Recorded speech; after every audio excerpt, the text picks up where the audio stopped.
प्यारे बच्चों, मैं आपका teacher PD Yadav political science के लिए। बच्चों, आज हम बात करेंगे department of education. Delhi government के स्कूलों में political science pre board exam हो चुके हैं, उसके प्रश्न को सोल्व करते हैं।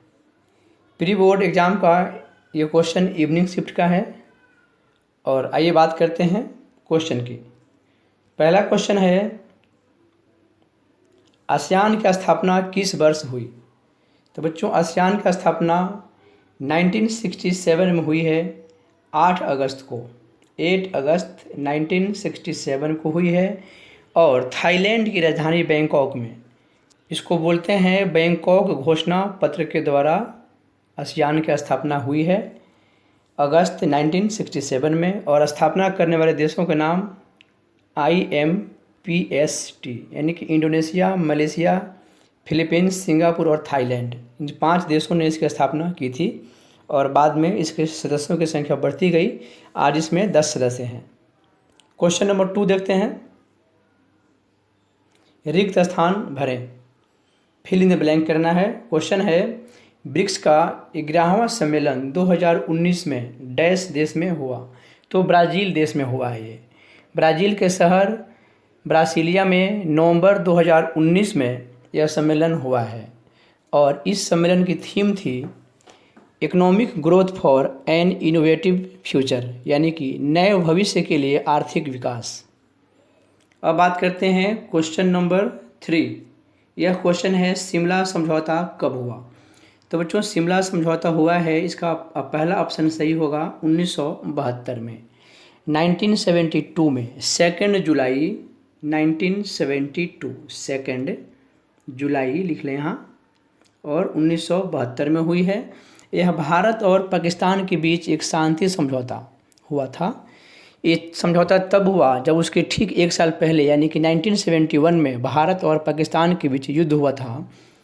उस युद्ध के उपरांत बांग्लादेश का उदय हुआ था। तो बच्चों, प्रत्येक युद्ध के बाद देशों के बीच जिनमें युद्ध हुआ होता है, एक शांति समझौता होता है। तो इस शांति समझौते को शिमला समझौता नाम दिया गया है। और इस पर भारत की तत्कालीन प्रधानमंत्री श्रीमती इंदिरा गांधी और पाकिस्तान के नेता जुल्फ़िकार अली भुट्टो ने हस्ताक्षर किए थे।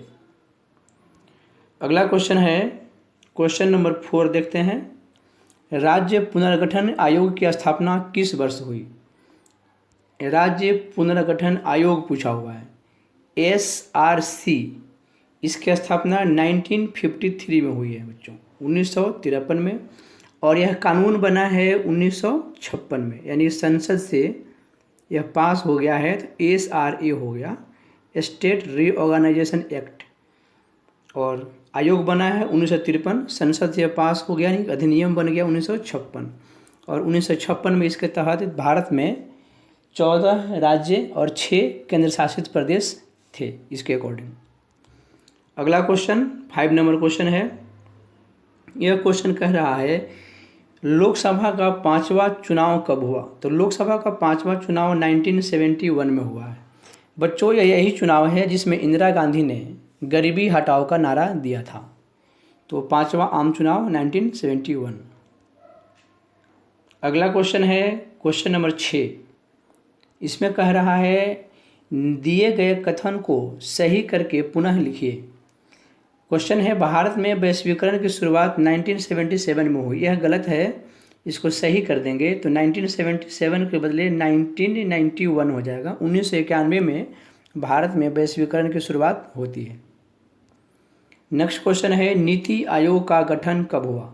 तो नीति आयोग का गठन 1 जनवरी 2015 को हुआ। यह योजना आयोग के बदले काम कर रहा है और इसके पदाध्यक्ष प्रधानमंत्री होते हैं। नेक्स्ट क्वेश्चन क्या है, नाटो के बारे में है। नाटो शब्द का विस्तार लिखिए। तो नाटो शब्द का विस्तार 4 ऑप्शन है, तो इसमें ऑप्शन बी सही हो जाएगा, उत्तर अटलांटिक संधि संगठन, यानी कि नॉर्थ अटलांटिक ट्रीटी ऑर्गेनाइजेशन। स्थापना 4 अप्रैल 1949। सदस्य देश 12 थे उस समय, अब इसमें 30 देश हैं। और इसका मुख्यालय ब्रुसेल्स बेल्जियम में है। बेल्जियम यूरोप का एक देश है। और नाटो का मुख्य उद्देश्य था दुश्मन खेमा, यानी सोवियत ग्रुप का कोई देश यदि नाटो के किसी भी एक देश पर आक्रमण करता है तो इसे संपूर्ण नाटो पर आक्रमण माना जाएगा। अमेरिका का एक सैनिक संगठन नाटो था, सॉरी है। अगला क्वेश्चन है क्वेश्चन नंबर 9, संयुक्त मोर्चा की सरकार किस वर्ष बनी? ये क्वेश्चन कह रहा है संयुक्त मोर्चा की स्थापना किस वर्ष? तो संयुक्त मोर्चा की स्थापना 1996 में हुई है। यह है संयुक्त मोर्चा की सरकार एक ऐसी सरकार थी जो गैर कांग्रेसी और गैर भाजपा, यानी कि कांग्रेस और भाजपा इस सरकार में नहीं थे। 1996 में बनी है ये, और HD देवगौड़ा प्रधानमंत्री बने थे। HD देवगौड़ा, हार्दनहल्ली डोंगेगौड़ा देवगौड़ा, ठीक है। तो HD देवगौड़ा जब प्रधानमंत्री बने थे तो संयुक्त मोर्चा की सरकार थी। क्वेश्चन नंबर 10 है, निम्नलिखित कथन को सही करके पुनः लिखिए। क्वेश्चन है, आज़ादी के समय भारत में रजवाड़ों की संख्या 560 थी। इसको सही करना, ये गलत है 560, सही हो जाएगा 565। रजवाड़े या देसी रियासतें एक ही बात है, 565 थे। क्वेश्चन नंबर 11 है, संयुक्त राष्ट्र संघ के 193 सदस्य का नाम लिखिए। साउथ सूडान, दक्षिण सूडान 2011 में UNO का 193वां यानी 193rd मेंबर बना। क्वेश्चन नंबर 12 है, रिक्त स्थान भरें। संयुक्त राष्ट्र सुरक्षा परिषद में स्थायी सदस्यों की संख्या पूछा गया है, तो 5, ABCFR, America, Britain, China, France और रसिया, ये स्थायी मेंबर हैं। इनके पास वीटो पावर भी है। अगला क्वेश्चन है 13 नंबर, राजग का विस्तार रूप लिखें। Right the full form of NDA। तो national democratic alliance, national democratic alliance, राष्ट्रीय जनतांत्रिक गठबंधन, ठीक है। 1998 में अस्तित्व में आया। NDA 1, NDA 2, NDA 3, NDA 4 चल रहा है आजकल। 2019 से 2024 तक NDA 4 चलेगा। दूसरे विश्व युद्ध के बाद विश्व में किन दो महाशक्तियों का उदय हुआ? क्वेश्चन नंबर 14 कह रहा है कि दूसरे विश्व युद्ध के बाद कौन से महाशक्ति बने? दो महाशक्तियाँ, तो अमेरिका और सोवियत संघ। क्वेश्चन नंबर 15 है, गुटनिरपेक्ष आंदोलन की पहली बैठक 1961 में किस देश में हुई? तो यूगोस्लाविया में। यूगोस्लाविया की राजधानी बेलग्रेड था उस समय। तो यूगोस्लाविया जो देश, इसकी राजधानी बेलग्रेड में 1961 में गुटनिरपेक्ष की पहली बैठक हुई, ठीक है। यहाँ शहर का नाम दिया हुआ है और वहाँ देश पूछा हुआ है, कोई बात नहीं, बेलग्रेड सही आंसर होगा। अगला क्वेश्चन है, इसमें 8वां नंबर क्वेश्चन है 15 नंबर क्वेश्चन में, शीत युद्ध से आपका क्या समझते हैं? शीत युद्ध से आपका क्या अभिप्राय है? तो बच्चों, शीत युद्ध का मतलब है सेकेंड वर्ल्ड वॉर के बाद, यानी कि दूसरे विश्व युद्ध के बाद अमेरिका और सोवियत संघ के बीच विचारधारा की लड़ाई, जिसमें कोई खून खराबा नहीं हुआ। बिल्कुल आसान हो गया, लेकिन इसको ढंग से लिखेंगे तो लिखेंगे सेकेंड वर्ल्ड वॉर के बाद, यानी दूसरे विश्व युद्ध के बाद 1945 से लेकर 1991 तक अमेरिका और सोवियत संघ के बीच तनावपूर्ण माहौल में, युद्ध जैसे तनावपूर्ण माहौल में विचारधारा की लड़ाई जिसमें कोई खून खराबा नहीं हुआ, उसे शीत युद्ध कहा जाता है। क्वेश्चन नंबर 16, केंद्र सरकार के थिंक टैंक के रूप में कार्य करने वाला आयोग कौन सा है? तो नीति आयोग। पहले योजना आयोग यही काम करता था, अब नीति आयोग करता है, तो ऑप्शन बी सही हो जाएगा। Next question 17 number question passage based पे आ गया। तो इसमें हम पहले पैसेज पढ़ेंगे और मेन पॉइंट पे टिक लगा लेंगे, निशान लगा लेंगे, फिर क्वेश्चन देखेंगे। तो पढ़ते हैं पैसेज। 1990 के दशक के प्रारंभ से उदारीकरण, निजीकरण और वैश्वीकरण के युग को एक प्रतिस्पर्धी बाजार समाज के उद्भव के लिए उत्तरदायी माना जाता है। उदारीकरण का यह दशक तृतीय लोकतांत्रिक अभ्युत्थान के लिए मार्ग प्रशस्त करता है। यह एक प्रतिस्पर्धी चुनाव राजनीति का प्रतिनिधित्व करता है जो श्रेष्ठतम के उत्तरजीविता के सिद्धांत पर आधारित न होकर योग्यतम की उत्तरजीविता पर आधारित होता है। हमने पढ़ लिया पैसेज, आप भी पढ़ लिए होंगे। अब क्वेश्चन देखते हैं। पहला क्वेश्चन है, लोकतांत्रिक अभ्युत्थान का अर्थ है। ऑप्शन ए है, लोकतांत्रिक राजनीति में तेजी से लोगों की भागीदारी। बी में लिखा हुआ है, लोकतांत्रिक राजनीति में बड़ी संख्या में लोगों की भागीदारी। और सी है, लोकतांत्रिक राजनीति में वरिष्ठ लोगों की भागीदारी। ये नहीं होगा। और डी है, ए और बी दोनों। तो ऑप्शन डी सही हो जाएगा, ए और बी दोनों सही है। नेक्स्ट देखते हैं। सामाजिक वैज्ञानिकों ने 1947 के बाद भारत के राजनीतिक इतिहास में कितने अभ्युत्थानों की व्याख्या की है? 3। 3 आंसर हो जाएगा, यानी कि ऑप्शन ए।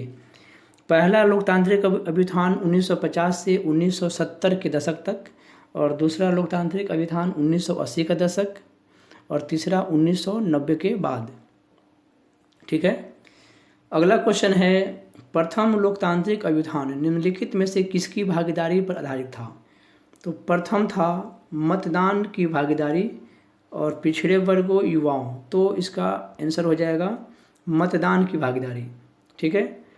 ये पूछा गया है कि प्रथम लोकतांत्रिक अभ्युत्थान की विशेषता पूछा गया एक तरह से, या किसकी भागीदारी, तो मतदान की भागीदारी है ना। और क्वेश्चन आ जाए कि दूसरे लोकतांत्रिक अभ्युत्थान में किसकी भागीदारी थी, तो पिछड़ा वर्ग लिखना, और तीसरे लोकतांत्रिक अभ्युत्थान में किसकी भागीदारी, तो युवाओं की भागीदारी। ठीक है, जानकारी के लिए आपके।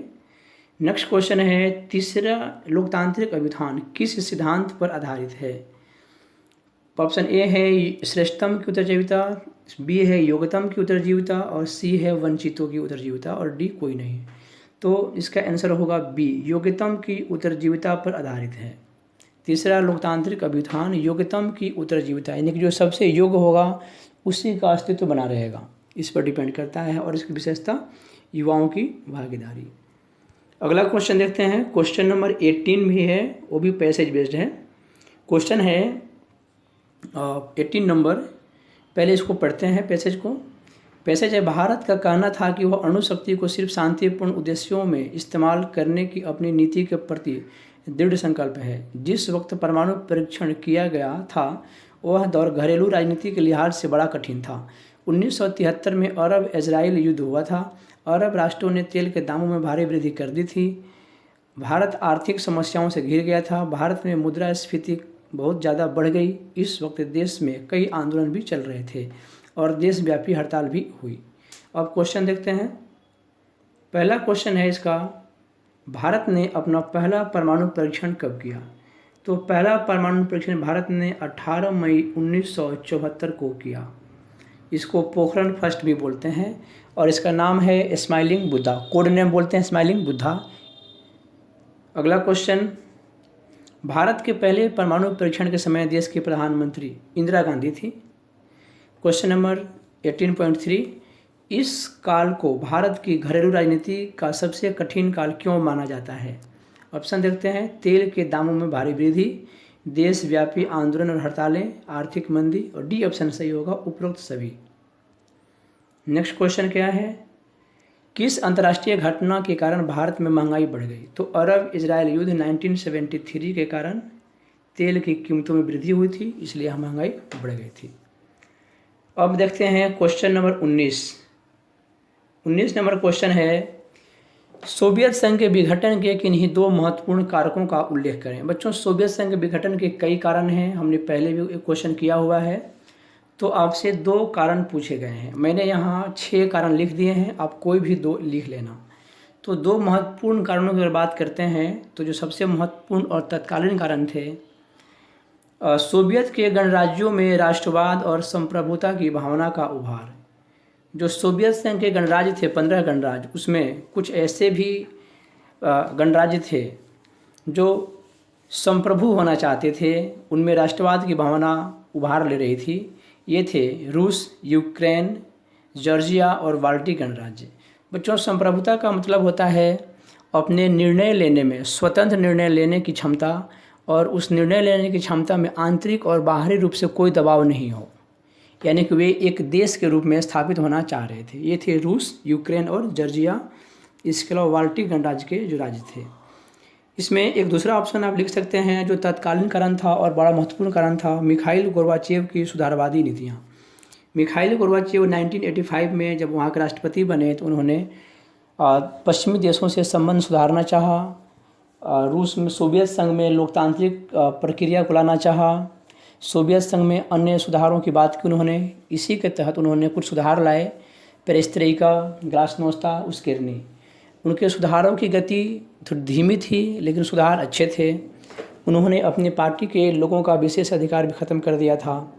तो इस तरह उनके पार्टी के लोग भी उनके अगेंस्ट में हो गए और उनके सुधार की जो गति थी धीमी थी, इसलिए आम पब्लिक ने उन पर विश्वास नहीं किया। तो ये सोवियत संघ के विघटन के 2 तत्कालीन और महत्वपूर्ण कारण आप देख सकते हैं। 5 और 6 पॉइंट। हालांकि आप इनमें से कोई भी पॉइंट लिखेंगे तो भी आपका उत्तर सही माना जाएगा। अगला क्वेश्चन देखते हैं बच्चों। 20 नंबर क्वेश्चन है, 1975 में आपातकाल घोषित किए जाने के किन्हीं 2 कारणों का उल्लेख करें। यहाँ भी 2 कारण पूछे गए हैं। तो मैंने पहला कारण दिया है इलाहाबाद उच्च न्यायालय का फैसला इंदिरा गांधी के खिलाफ। बच्चों 12 जून 1975 को इलाहाबाद उच्च न्यायालय का एक फैसला आया। उच्च न्यायालय के जज जगमोहन लाल सिन्हा ने फैसला सुनाया कि 1971 के आम चुनाव में इंदिरा गांधी ने रायबरेली से जो लोकसभा का सीट जीती हुई थी और प्रधानमंत्री थी, तो उनके उस निर्वाचन को अवैध घोषित कर दिया गया। हाई कोर्ट ने यह तर्क दिया कि इंदिरा गांधी ने उस चुनाव में सरकारी मशीनरी का दुरुपयोग किया है, सरकारी कर्मचारियों का अपने निजी फायदे के लिए प्रयोग किया है। तो एक ये कारण था। और दूसरा कारण था जयप्रकाश नारायण के नेतृत्व में संपूर्ण क्रांति। बिहार से चली संपूर्ण क्रांति दिल्ली तक पहुंच गई थी और संसद मार्च भी हुआ था। और 25 जून 1975 को दिल्ली के रामलीला मैदान में जयप्रकाश नारायण ने एक बहुत बड़ा आंदोलन किया था, जिसमें उन्होंने सरकार से असहयोग करने की बात लोगों को और सैनिकों को, पुलिस वालों को उन्होंने कही थी। तो इंदिरा गांधी इन समस्याओं को लेकर उसी रात राष्ट्रपति को कहकर मौखिक आदेश देकर फखरुद्दीन अली अहमद जो राष्ट्रपति थे, देश में आपातकाल की घोषणा कराई। ठीक है बच्चों। क्वेश्चन नंबर 21 है, भारत के चुनाव आयोग का हुआ और प्रथम चुनाव आयुक्त कौन बनाए गए। तो भारत के चुनाव आयोग का गठन हुआ था 25 जनवरी 1950 को, और तब से 25 जनवरी को राष्ट्रीय मतदाता दिवस मनाया जाता है। और प्रथम चुनाव आयुक्त थे सुकुमार सेन। इन्हीं के नेतृत्व में पहला चुनाव हुआ था। अगला क्वेश्चन है 22। क्वेश्चन है, मार्शल योजना क्या थी। तो बच्चों मार्शल योजना अमेरिका की एक योजना थी, जो अमेरिकी विदेश सचिव थे जॉर्ज मार्शल, उनके नाम पे पड़े इसका नाम। द्वितीय विश्व युद्ध, सेकेंड वर्ल्ड वॉर के बाद पश्चिमी यूरोप के देशों की वित्तीय हालत खराब हो गई थी। ठीक है, तो उनके पुनर्निर्माण के लिए अमेरिका ने एक पहल किया, उन्हें आर्थिक सहायता दिया, जिसमें अमेरिका ने लगभग $12 बिलियन खर्च किया था। इस योजना का मुख्य उद्देश्य था कि यूरोप में साम्यवाद को रोकना, सोवियत संघ को रोकना, सोवियत संघ के प्रसार को, साम्यवाद को रोकना और पश्चिमी यूरोप के देशों को अपने खेमे में लाना था। इसे फिर से सुन लें। द्वितीय विश्व युद्ध के बाद यूरोपीय देशों की स्थिति, आर्थिक स्थिति खराब हो गई थी। दोनों महाशक्तियाँ चाहती थीं कि उनको हेल्प करें और उन्हें अपने खेमे में ले लें। तो अमेरिका ने खासकर पश्चिम यूरोप के देशों को हेल्प किया ताकि वे उनके खेमे में आ जाएं। यदि अमेरिका हेल्प नहीं करता तो सोवियत संघ उन्हें हेल्प करता और अपने खेमे में ले लेता। हालांकि सोवियत संघ ने पूर्वी यूरोप के देशों को अपने खेमे में ले लिया और पश्चिम यूरोप के देशों को अमेरिका ने अपने खेमे में ले लिया। तो अमेरिका ने जो पश्चिम यूरोप के देशों को हेल्प किया, उसी को कहा गया है मार्शल योजना। जॉर्ज मार्शल अमेरिकी विदेश सचिव थे, उन्हीं के नाम पर ये पड़ा है नाम। अगला क्वेश्चन है 22 में अथवा क्वेश्चन है, ब्रिक्स के प्रमुख उद्देश्यों का वर्णन कीजिए। 2 अंक का क्वेश्चन है, तो 2 उद्देश्य लिख देंगे तो भी काम चल जाएगा। हालांकि हमने यहाँ 4 लिखा हुआ है। बच्चों ब्रिक्स, BRICS, ब्राज़ील, रसिया, इंडिया, चाइना और साउथ अफ्रीका। तो इनका मुख्य उद्देश्य है सदस्य देशों द्वारा एक दूसरे को व्यापार, शिक्षा, टेक्नोलॉजी, जलवायु परिवर्तन इत्यादि क्षेत्रों में सहयोग करना। दूसरा पॉइंट है अमेरिकी डॉलर पर ब्रिक्स देशों की निर्भरता को कम करना। तीसरा पॉइंट है प्रत्येक देश की आर्थिक स्थिति और विकास को ध्यान में रखना और जहां तक संभव हो प्रतियोगिता से बचना। फोर्थ पॉइंट है आर्थिक लाभ को सदस्य देशों के बीच बांटना और आंतरिक मामलों में दखल नहीं देना। और नेक्स्ट पॉइंट है ब्रिक्स देशों में शांति, सुरक्षा एवं विकास को बढ़ावा देना। क्वेश्चन नंबर 23 है महाशक्तियों द्वारा छोटे देशों के साथ गठबंधन करने के 4 उद्देश्यों की व्याख्या कीजिए। इस क्वेश्चन को तो हम कई बार पढ़ चुके हैं हम लोग, फिर भी देखिए। जो महाशक्तियाँ थीं अमेरिका और सोवियत संघ, वे छोटे देशों से दोस्ती या गठबंधन इसलिए करती थीं, उसके 4 कारण। पहला कारण है प्राकृतिक संसाधनों और खनिज तेल के लिए। महाशक्तियाँ छोटे देशों से खनिज तेल, पेट्रोलियम वगैरह लिया करती थी इसलिए छोटे देशों से दोस्ती गठबंधन करती थी। अगला पॉइंट है भू क्षेत्र के लिए। महाशक्तियाँ उनके भूमि का इस्तेमाल अपने हथियारों और सेना के संचालन के लिए करना चाहती थीं। तीसरा पॉइंट है सैनिक ठिकानों के लिए। महाशक्तियाँ छोटे देशों से एक दूसरे की जासूसी कर सकती थीं। चौथा आर्थिक मदद के लिए। महाशक्तियाँ छोटे देशों से सैन्य खर्च वहन करने के लिए आर्थिक सहायता ले सकती थीं। तो उपरोक्त उद्देश्यों के लिए महाशक्तियाँ छोटे देशों के साथ गठबंधन करती थीं। क्वेश्चन नंबर 24 है, हैदराबाद का भारतीय संघ में विलय बाकी रियासतों की तुलना में कुछ कठिन साबित हुआ, उचित तर्क द्वारा समझाइए। तो हैदराबाद के शासक निजाम थे, उनको दुनिया के सबसे अमीर लोगों में शुमार किया जाता था। वह हैदराबाद को स्वतंत्र रखना चाहते थे और हैदराबाद की 85% जनसंख्या हिंदू थी। भारत में विलय के लिए वह इनकार कर चुके थे। पटेल को यह अंदेशा था, सरदार पटेल को यह अंदेशा था कि निजाम आने वाले समय में पाकिस्तान में शामिल होकर भारत के लिए खतरा पैदा कर सकता है, क्योंकि निजाम परोक्ष रूप से पाकिस्तान का समर्थक था और मोहम्मद अली जिन्ना के सहयोग से वह हथियार लेकर हैदराबाद की जनता और भारत से लड़ाई करना चाहता था। उसके अर्धसैनिक बल रजाकारों ने हैदराबाद की महिलाओं पर बहुत अत्याचार किए थे।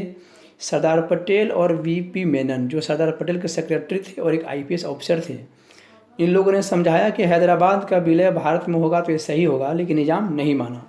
इसके बाद भारतीय सेना ने 13 सितंबर 1947 से 18 सितंबर 1947 तक ऑपरेशन पोलो द्वारा उसे भारत में शामिल कराने के लिए अभियान चलाया और बाद में निजाम को वहाँ का हैदराबाद का गवर्नर नियुक्त किया गया। अगला क्वेश्चन है, कांग्रेस पार्टी की स्थापना कब हुई है और प्रथम 3 चुनावों में कांग्रेस पार्टी के प्रभुत्व के क्या कारण थे? तो कांग्रेस पार्टी का स्थापना 1985 में हुई 28 दिसंबर को, जो ब्रिटिश भारत था उस समय, और A.O. ह्यूम ने और दादा भाई नौरोजी और दिनसा वाचा के द्वारा इनकी स्थापना, कांग्रेस की स्थापना हुई थी। और प्रथम 3 चुनाव अर्थात 1952 से लेकर 1967 तक कांग्रेस पार्टी के प्रभुत्व के कई कारण रहे हैं। क्वेश्चन में 3 कारण पूछा गया है। तो पहला कारण होगा लोकप्रिय और करिश्माई नेताओं के लिए पार्टी। पंडित नेहरू जैसे करिश्माई नेता इस पार्टी के प्रमुख चेहरा थे। संपूर्ण भारत में उन्होंने चुनाव अभियान का नेतृत्व किया था। उनके बाद लाल बहादुर शास्त्री और इंदिरा गांधी की छवि भी काफ़ी लोकप्रिय थी। अगला पॉइंट है स्वतंत्रता आंदोलन की विरासत। स्वतंत्रता आंदोलन के दौरान कांग्रेस पार्टी ने लोगों के अधिकारों के लिए लड़ाई लड़ी थी। लोगों को लगता था कि कांग्रेस पार्टी ने उन्हें आज़ादी दिलाई है, इसलिए लोग इस पार्टी को वोट दिया करते थे। तीसरा पॉइंट बनेगा कमज़ोर विपक्ष। 1952 से 1967 के दौरान विपक्षी दलों की स्थिति काफ़ी कमज़ोर थी, इसका फायदा भी कांग्रेस पार्टी को मिला। अगला क्वेश्चन है क्वेश्चन नंबर 25 में अथवा है, प्रथम आम चुनाव को भारतीय इतिहास का सबसे बड़ा जुआ क्यों कहा गया, स्पष्ट करें।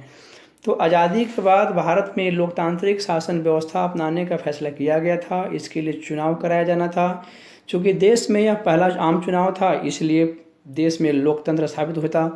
तो इस समय तक लोकतंत्र सिर्फ पश्चिमी देशों में सफल था, जहाँ अमीरी थी और साक्षर मतदाता थे, जबकि भारत उस समय तक एक गरीब देश था और 17 करोड़ मतदाताओं में से सिर्फ 15% लोग साक्षर थे। इसलिए यह एक जोखिम भरा फैसला था कि भारत में लोकतंत्र सफल होगा या नहीं होगा। इसलिए एक हिंदुस्तानी संपादक ने इसे इतिहास का सबसे बड़ा जुआ करार दिया, क्योंकि जुआ का खेल भी जोखिम भरा होता है, जहां जीतने और हारने की संभावना बराबर रहती है। हालांकि भारत में यह चुनाव सफल रहा, परिणाम स्वरूप लोकतंत्र स्थापित हुआ, सफलतापूर्वक हुआ, जिसमें प्रथम चुनाव आयुक्त सुकुमार सेन की महत्वपूर्ण भूमिका थी। बच्चों, आज इतना ही। अगला क्वेश्चन